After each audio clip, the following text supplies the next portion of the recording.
Everyone, how are we all? May 13th, we're in the middle of May already, can you believe it? I tonight will be joined by Donny Galella. I'm so excited for you guys to get a little bit of insight into this magnificent man's business knowledge and understanding of the fashion world.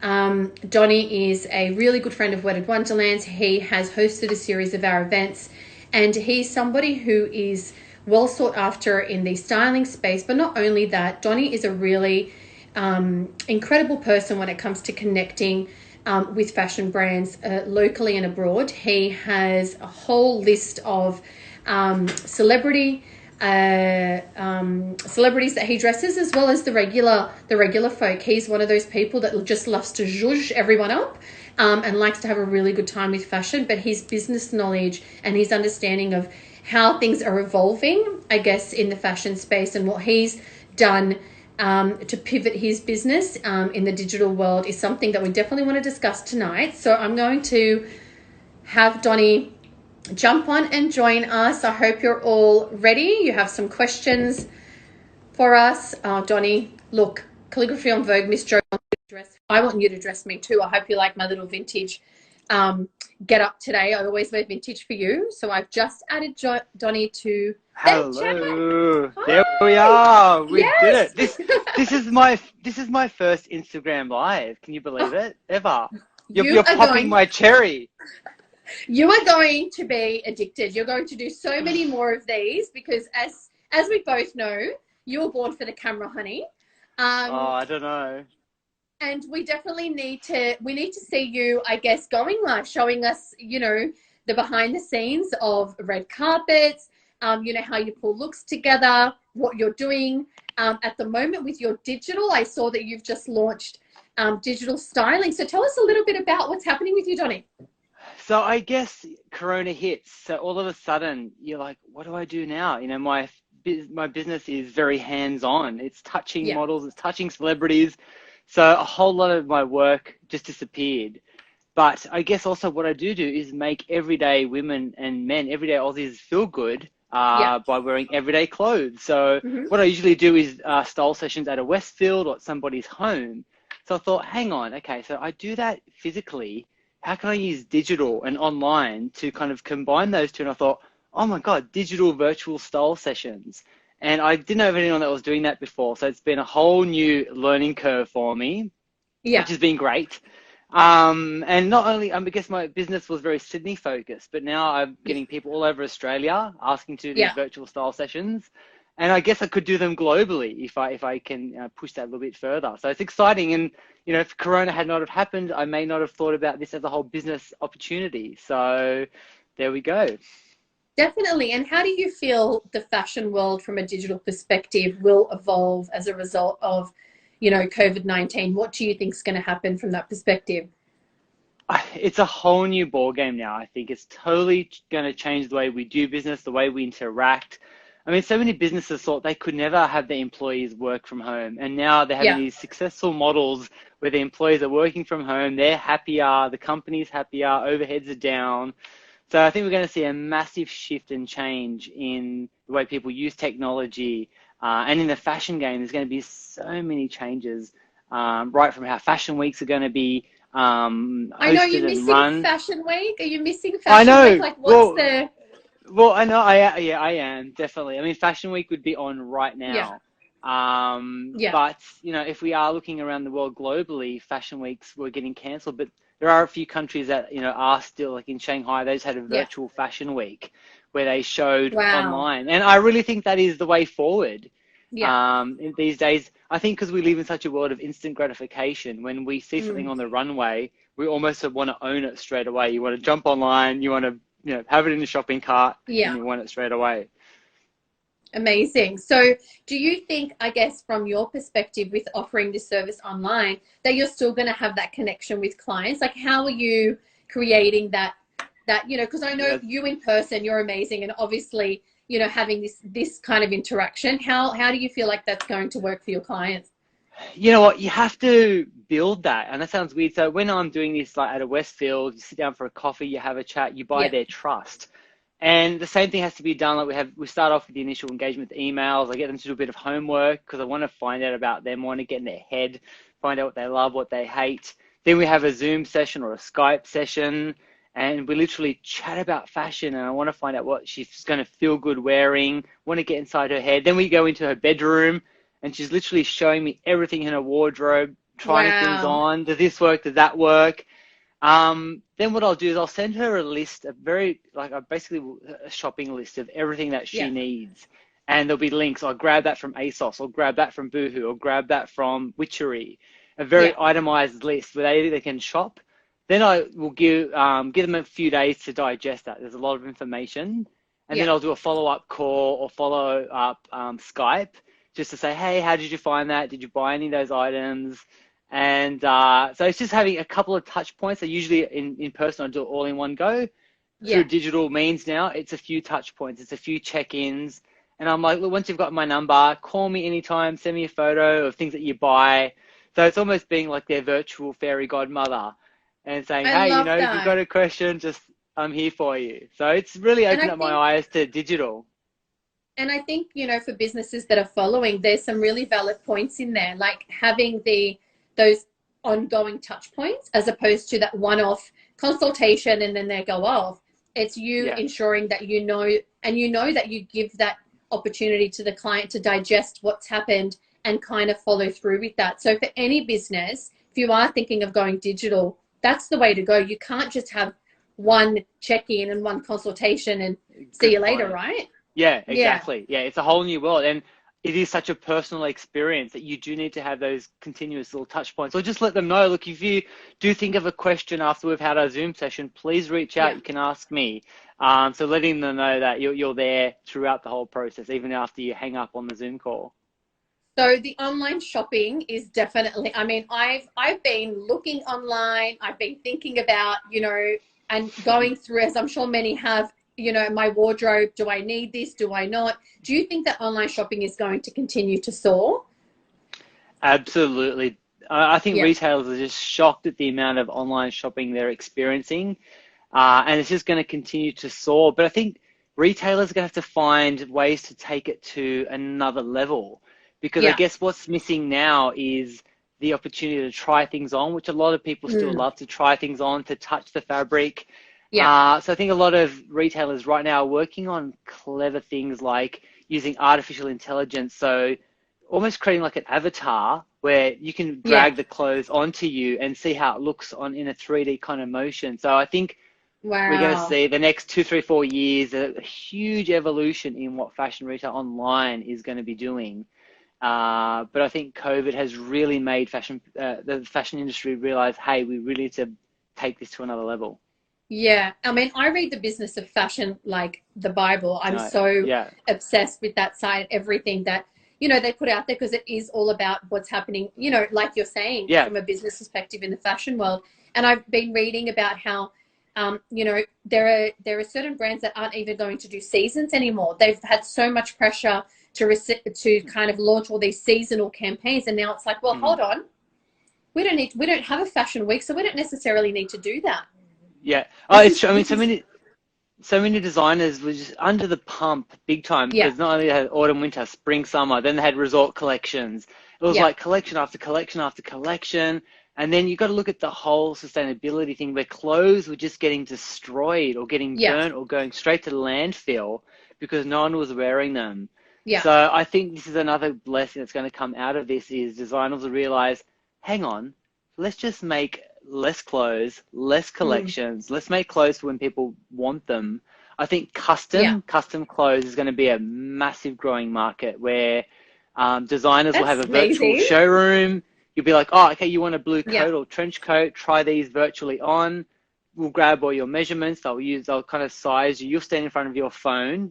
It will size you up and down. They'll send you the garment direct. You try it on, maybe send it back for some alterations. So I think it's going to really change the way fashion designers start creating. And from an environmental perspective, it's going to be fabulous. Well, we've had Villani join us, and you've worked with Villani often for the runway. So I have. Hello to Nikki. Yeah, so Nikki's definitely one of my go-to red carpet couturiers. She's amazing. And just gets women's bodies. she does, doesn't she? Her fit is impeccable. Do you think designers, because we've had quite a few designers join us, that this is really their opportunity to shine? You're talking about custom clothing from an evening wear perspective, even from a bridal perspective. Is this something that we're going to see happen for every occasion? Well, I mean, just to use Nikki Villani as an example, like I know she obviously works in the bridal market apart from the red carpet. Yeah. So she's doing a lot of her bridal consultations through digital and the digital scape as well. So, she's had to just re-engineer her business to include digital, and like a lot of other designers. So, and I've heard of other wedding designers sending the gowns to the bride. She tries it on while they're doing a virtual fitting, and then, I'll alter that, sends the gown back, makes some alterations. So it really has been a process of adaptation and being thrown a curveball. It's like, what is the same? Someone throws you lemons, make some lemonade. That's exactly right. And you've done just that. So I just think it's incredible that you're still able to do what you love and offer that service, and you've worked out a way to connect with your client and really, I mean, get into their bedroom, get into their wardrobe. It's insane. Yeah, no, it's been, like I said, it's an element of styling that I never even thought of. So if it wasn't for COVID, I wouldn't have thought of that. But also, this has been a great time to just rethink about my branding, my business. What are my goals going forward? Like you, we're so busy. We're like day to day, we go, go, go. We never had this opportunity to stop, reflect, think, where am I in the fashion perspective? Where do I want to be? Like who are my competitors in the space? How can I, be different to them? So just looking at the positives of the situation. And speaking about that, what do you feel like, because these days, and we heard from, Rachel Zoe even, way back when, talking about personal styling and personal branding, and that's on brand and that's not on brand. And how do you feel about how people reflect their style today with their clothing? Where are we at with all of that? Well, look, end of the day, especially when you're a sole trader and you're running your brand, you are your brand, you are your business. So whatever you're wearing, it's projecting an image. People, we live in a visual world. We've all got eyes, right? We're always going to judge people. As much as we don't like to say that we do, we do. So the minute you step out, the minute I've jumped online with my Versace-esque jacket from Zara, people make an assumption, but they're all visual cues. So I always say, think about all your touch points. If you're on Instagram, you're on LinkedIn, Facebook, Twitter, all the channels that you're on. What does your profile photo say about you? Is it fresh? Is it current? Is it new? Do you look stale? I was looking at some personal trainers recently and their profiling, and I don't want to be judgmental, but there was a very kind of overweight, unhealthy looking PT. And I'm like, well, if I was looking for a PT, would I want that healthy, fit looking PT or someone a bit overweight? And I was looking at a few hairdresser profiles recently, and this hairdresser had the worst hair. I'm like, would you go to a hairdresser with bad hair? So think about your brand, what you're trying to sell, what you're trying to portray. And during this kind of downtime, if you can, look at all your touch points, look at all your digital content. I forgot about my website, for example. I'm so focused on my social media. I hadn't updated my website for 3-4 years, and I was on there the other day and I hadn't even put that I helped at the Oscars last year or did this and this. I was like, oh my God. So this is the perfect time to look at all your channels, all your touch points, make sure they're all up to date. Look at your profile pics. Make sure, you look good in your profile pics. Yeah. Because in the digital world, your profile photo is that one point of who you are, represents who you are. So, yeah.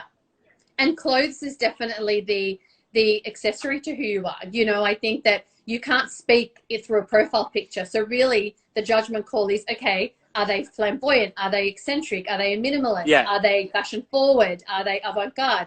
Are they on trend? Like all of these, and then they liken that to your business. It's true.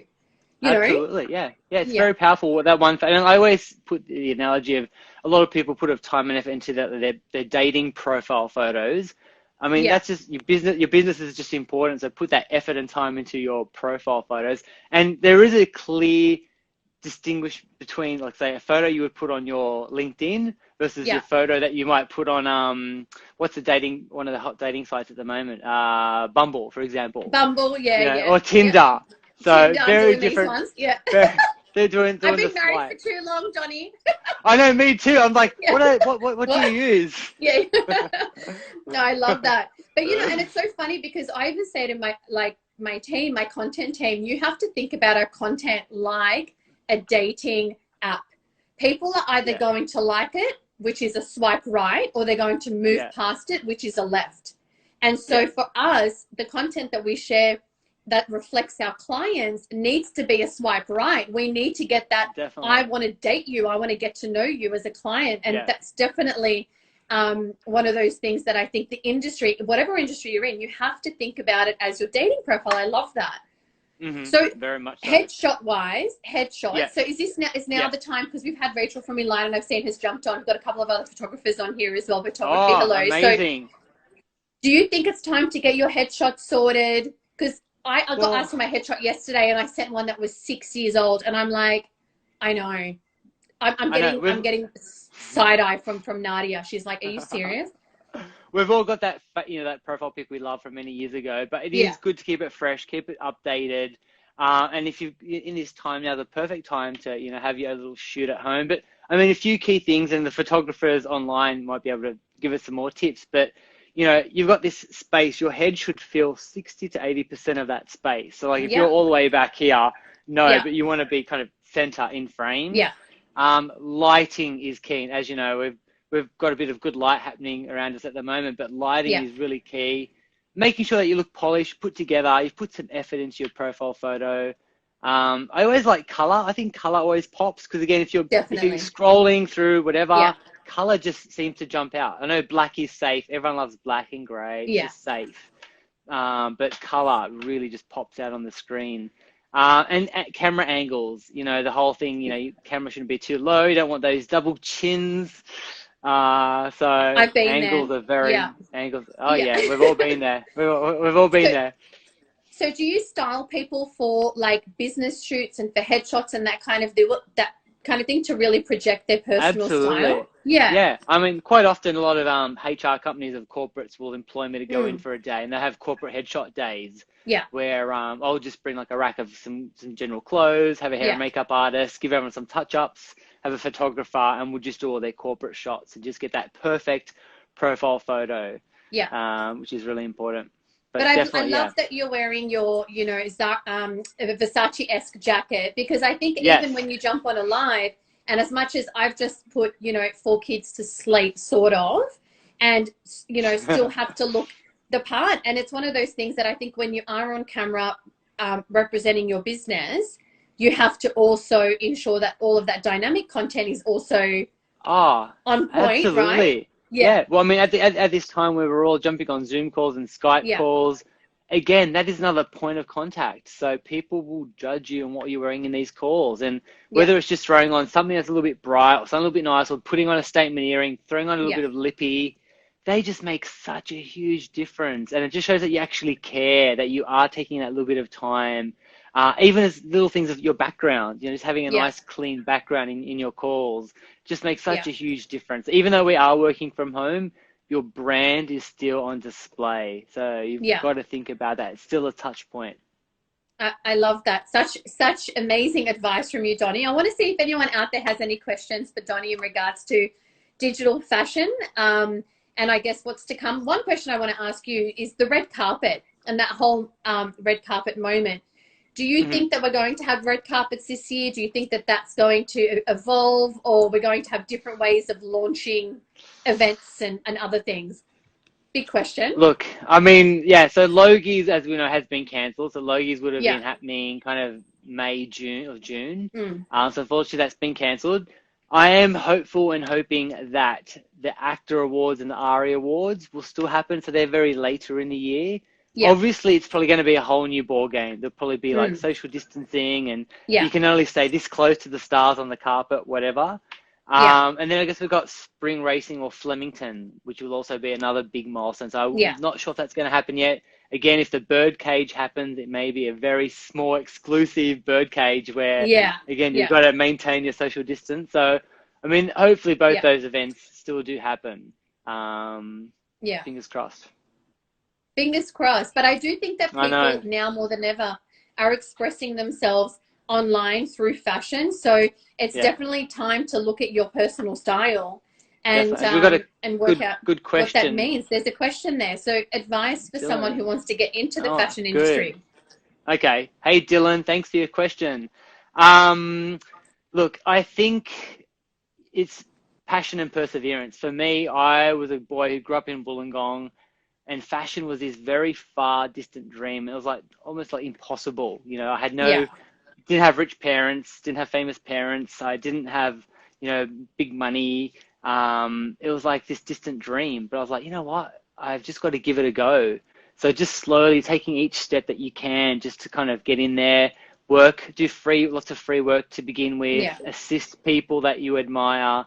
It's like doing all those little steps to begin with, and a lot of people usually Yeah. just give up by then. But if you persevere and get through those first year, 2 years of just doing crappy little bits and pieces, then you'll get there. And if you've got a passion for it, so my tip is, work out what part of fashion you want to get into. If you're not sure, experiment. Like maybe Yeah. try some styling, try some assistant work, try different facets of fashion. Work out what you love.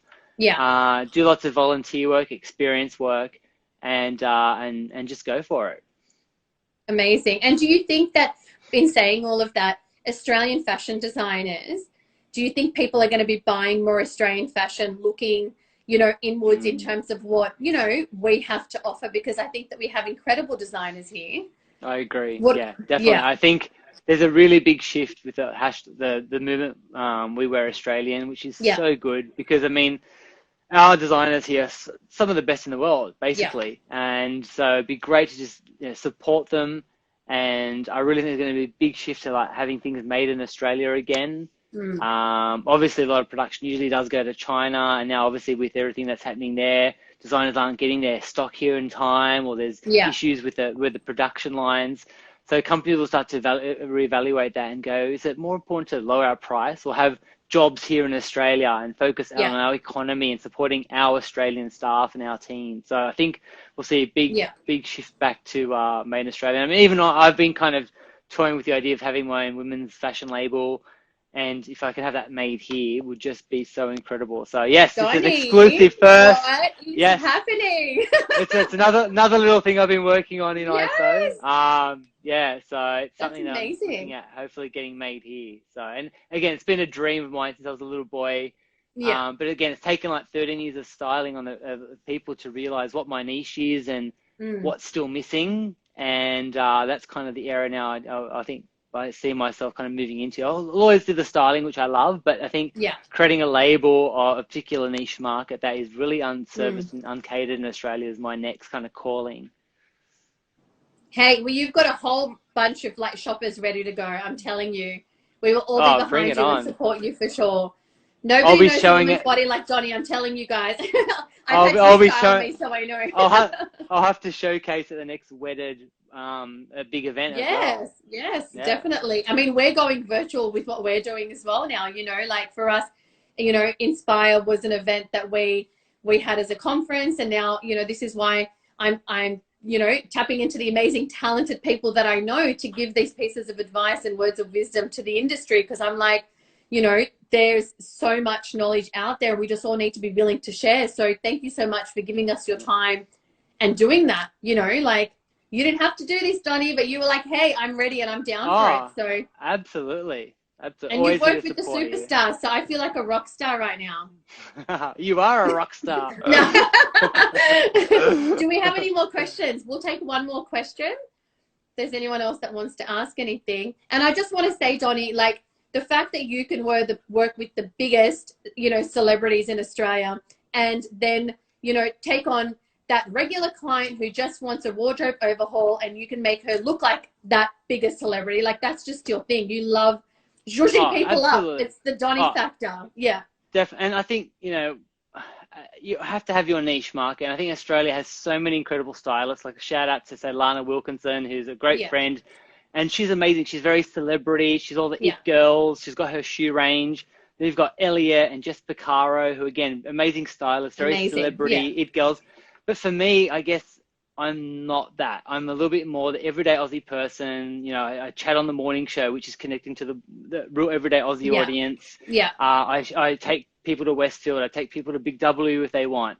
I will dabble in red carpets and celebrity because I love that, but it's not my bread and butter. And I also, as a point of difference, I know I'm not that kind of stylist. I want to focus more on that everyday Aussie woman and man and make them feel good, because you see lives change. I've had women who are like, oh, I haven't worn jeans for 20 or 30 years because I don't like my legs or my butt. And I'm like, right, we're going shopping straight into a jean shop, get on jeans. And then it's that feeling of seeing them just come out and go, oh my God, I'm wearing jeans. I feel so good. It's such a good feeling. Yeah, you're one in a million, I have to say. I just want to see if there's any more questions that want to come through, but also want to thank you so much for your time. And thank you. I'm going to jump on and check out. So the digital, how do we find you online? How does this all work? I mean, all my social media platforms are all literally Donny Galella. So you can jump onto Facebook or Instagram or Twitter. I'm now on TikTok. Are you on TikTok? We are on TikTok, and it's so funny because I've had my girls, actually, this is a tip for everyone, load all of our videos on our phones and then transform them into TikToks until we can get out there and create content at events and other things. So amazing. Yeah, good. It's a lot of fun. I mean, for anyone that's out there thinking, oh, can I do it? Like, I'm a typical boomer. It's like, I shouldn't be on TikTok. But I think anyone can now. But I thought I gotta go start doing dance routines and start miming. It's like, no, stick in do what you do. Do what you do best. And just use the platform for your business and just have fun with it. Absolutely. Yeah. Don't feel like you have to do dance routines and choreography. Just have fun with it. So, but anyway, if you, basically all my social media platforms are just my name. So, just drop me a line and happy to help anyone out there. I think Carmelina is dropping me a question there. Started a kids label. What's the best way to approach? Oh, well, congratulations. Well done. I guess approaching influencers, the beauty of social media these days is you have a direct connection to anyone who you want. Back in the day, you had to go to a PR and approach the PR and blah, blah, blah. So if there's a few people that you like, just for example, I would think Nikki Phillips. She's a dear friend. She's got great kids. Send her a message, hey Nikki, I'd really love your kids to wear my label, what do I do? And then she would give you the steps on what's involved, on how that would happen. So you can pretty much use your Instagram to connect with anyone you want. That's the beauty of it. And approach them. So give that a go. Yeah. And I think when you approach an influencer, you know, you can go, okay, here are a couple of micro influencers that I feel like I could connect with. The macro guys may want to charge me and I need to be aware of that, and, you know, have a budget ready for influencers, because influencers are incredibly influential in the market right now, and you want to establish a relationship that you can go back to them as well. So it's not like a one-off thing, you know, it's kind of like you want to work with them ongoing. So definitely, if you are looking for influencers, somebody who ties into your brand, but somebody that you would like reach out to time and time again, and you know is part of what you're trying to grow, for sure. Yeah, absolutely. So there you go. Question. If you reach out to Nikki Phillips, mention that Donny's Donny suggested I get in contact. Done. We've sorted that out. But, I'll take a 5% cut. Yeah, I love it. Thanks so much, Donny. So we're going to head over now to Wedded Wonderland. We are having a chat with Mr. Paul from Paolo Sebastian, the creative director there. Yeah, we're going to have a chat with him about his business and what he's doing during this time and, you know, in the couture space. So to continue from this conversation, I think it's perfect timing. Thank you for your time. And we have to jump on and do a style sesh on Wedded next time. Let's do it. 100%. Let's do it. Yeah. Done. Amazing. Done. Thank you for your time. Have a fabulous night, Donny. Thank you so much. Thanks everyone for tuning in. Bye. Bye.